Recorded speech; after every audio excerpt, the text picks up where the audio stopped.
Saya menyampaikan terima kasih atas pemberian penghargaan kepada saya sebagai Bapak Perwakafan Indonesia.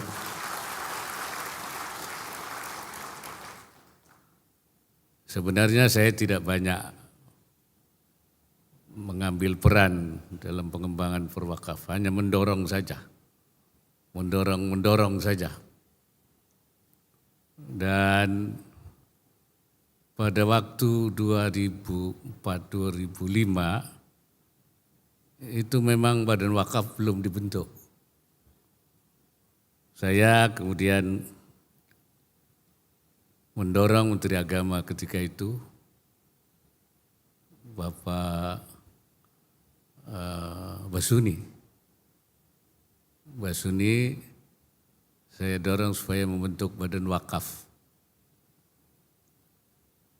Karena wakaf itu saya kira dana yang abadi, dana yang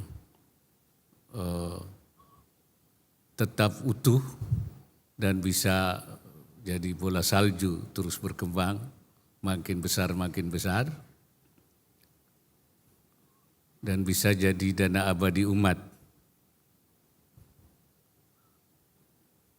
Di dalam Islam itu disebut sebagai sedekatin jariyah.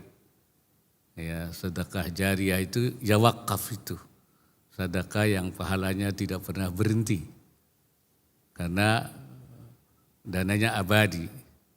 Kalau dulu disebut ma'abaqa'i ainihi, ainnya akan tetap. Atau kemudian diberi tafsir baru, au baqa'i manfaatihi. Ya, jadi ada istimrarul manfaatnya tetap ada. Walaupun ainnya mungkin berganti, tetapi manfaatnya istimrar. Ya. Dan ketika itu sudah punya undang-undang wakaf. Oleh karena itu saya dorong beliau untuk membentuk Badan Wakaf. Siapa yang kalau begitu yang jadi ketua Badan Wakaf? Nah saya bilang kalau tidak ada orang biar saya, gak apa-apa. Akhirnya ditunjuklah saya, sementara belum keluar SK presidennya belum. Dan saya sudah saya sudah bekerja sebagai calon ketua Badan Wakaf. Dan saya sudah menyusun pengurus, menyusun program. Dan saya menghadiri muktamar wakaf seluruh dunia di Mekah. Waktu itu di Ummul Qura diadakan, seluruh dunia bicara tentang wakaf. Jadi saya sudah seperti ketua Badan Wakaf. Tapi begitu diajukan kepada presiden, ternyata saya sudah ditetapkan sebagai anggota Dewan Pertimbangan Presiden. Wah ini tidak boleh satu orang dapat 2 SK presiden. Oleh karena itu saya tidak boleh jadi ketua Badan Wakaf karena saya menjadi anggota Dewan Pertimbangan Presiden. Akhirnya saya usulkan Pak Profesor Talha Hasan, mantan Menteri Agama, yang menjadi, dari situlah mulai terjadi proses perkembangannya itu.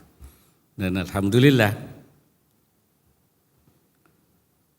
perwakafan di tanah air menunjukkan jejak kemajuan yang positif dan terus berkembang.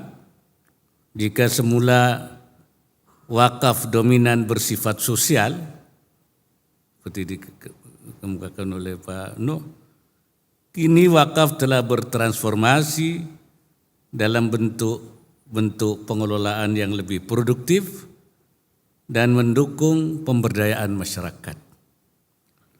Banyak penerima manfaat program sosial, pendidikan, kesehatan, maupun pemberdayaan ekonomi dan usaha mikro kecil telah merasakan dukungan dan manfaat langsung dari pengelolaan wakaf produktif. Dan waktu itu tahun 2002 saya juga keluarkan fatwa, karena saya ketua komisi fatwa, masih mengeluarkan fatwa kebolehan wakaf uang. Nah itu, yang tadinya masih kontroversi.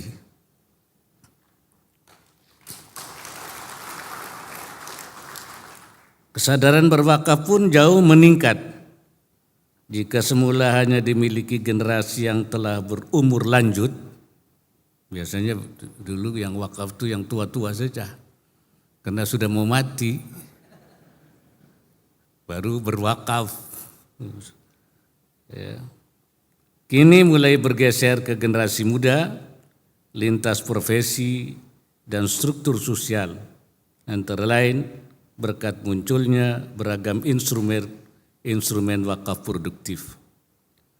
Memangku kepentingan wakaf juga semakin luas, tidak semata menjadi bidang tugas Kementerian Agama dan Badan Wakaf Indonesia, namun telah melibatkan banyak kementerian, lembaga hingga industri perbankan syariah. Dari sisi pengelola wakaf atau nazir, kesadaran akan pentingnya profesionalisme, kompetensi, tata kelola yang baik terus bertumbuh. Begitu pula dengan perhatian terhadap pentingnya pemanfaatan teknologi dalam pengelolaan wakaf.